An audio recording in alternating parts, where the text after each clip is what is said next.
2026 সালের বর্তমান পরিস্থিতি অনুযায়ী Malaysia calling visa, Malaysia calling visa, work permit এবং বাংলাদেশ থেকে কর্মী নিয়োগ প্রক্রিয়ার সর্বশেষ ও সঠিক আপডেট নিচে বিস্তারিত তুলে ধরা হলো।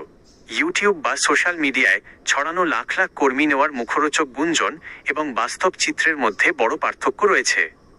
1. মালয়েশিয়া কলিং ভিসা 2026 সর্বশেষ বাস্তব আপডেট। মালয়েশিয়া সরকার তাদের শ্রমবাজার এবং বিদেশি কর্মী নিয়োগ প্রক্রিয়ায় বড় ধরনের পরিবর্তন এনেছে।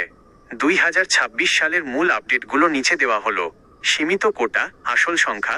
বাজারে গুজব রয়েছে যে মালয়েশিয়া 10 থেকে 12 লাখ কর্মী নেবে, কিন্তু প্রবাসী কল্যাণ ও বৈদেশিক কর্মসংস্থান মন্ত্রণালয়ের সর্বশেষ তথ্য অনুযায়ী মালয়েশিয়া আগামী 1 বছরে বাংলাদেশ থেকে সর্বোচ্চ 30,000 থেকে 40,000 কর্মী নিতে পারে। এর বেশি নেওয়ার সুযোগ বা পরিকল্পনা বর্তমানে তাদের নেই। Online quota system FWCMS। মালয়েশিয়ার স্বরাষ্ট্র মন্ত্রণালয় KDN তাদের বিশেষ কোটা উইন্ডোর সময়সীমা তুলে দিয়ে এখন সম্পূর্ণ প্রক্রিয়াটি FVCMS foreign workers centralised management system পোর্টালের মাধ্যমে উন্মুক্ত ও চলমান রেখেছে। অর্থাৎ মালয়েশিয়ান নিয়োগকর্তারা সরাসরি এই পোর্টালে আবেদন করে বৈধ পন্থায় কোটা অনুমোদন নিচ্ছেন। ভিসা EVISA সিস্টেমে নতুন নিয়ম। মালয়েশিয়া ইমিগ্রেশন বিভাগ 2026 সালের মাঝামাঝি থেকে VDR ভিসা উইথ রেফারেন্স বা কলিং ভিসার জন্য ফটো ভ্যালিডেশন ফিচার চালু করেছে। এখন থেকে আপলোড করা ছবি স্বয়ংক্রিয়ভাবে যাচাই করা হবে।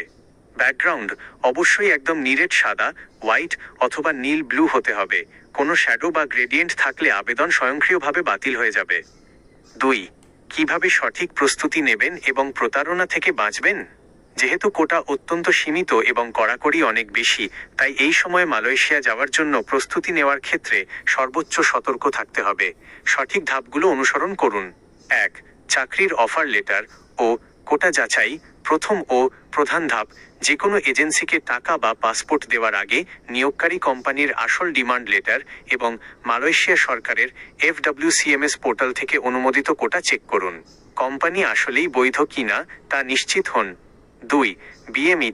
BMET রেজিস্ট্রেশন ও স্মার্ট কার্ড।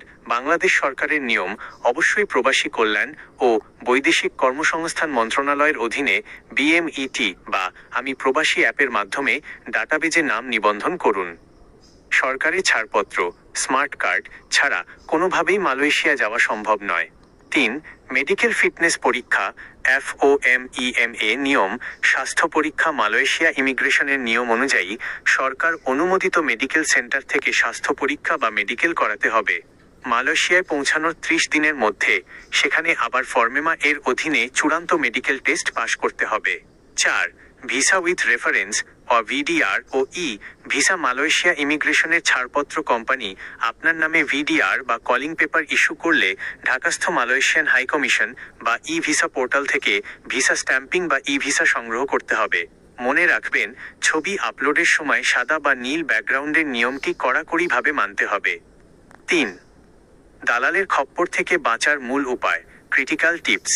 সবচেয়ে জরুরি সতর্কতা, মালয়েশিয়ার পূর্ববর্তী সরকারের সময় যে সিন্ডিকেট প্রথা ছিল তা নিয়ে বর্তমান সরকার নতুন করে কাজ করছে এবং স্বচ্ছতা আনার চেষ্টা করছে। তাই কোনো দালাল যদি বলে আমি 2 দিনে কলিং এনে দেব, মেডিকেল ছাড়াই ভিসা হবে, তবে নিশ্চিতভাবেই এটি বড় কোনো প্রতারণার ফাঁদ। টাকা লেনদেনের নিয়ম, সরকারিভাবে নির্ধারিত অভিবাসন ব্যয়ের বাইরে অতিরিক্ত লাখ লাখ টাকা কাউকে অগ্রিম দেবেন না। যে কোনো লেনদেন রসিদ বা লিখিত চুক্তির মাধ্যমে করার চেষ্টা করুন। ভিসা যাচাই, কলিং পেপার হাতে পাওয়ার পর মালয়েশিয়া ইমিগ্রেশনের অফিসিয়াল ওয়েবসাইট থেকে পাসপোর্ট নম্বর দিয়ে ভিসার আসল স্ট্যাটাস চেক করে নিন।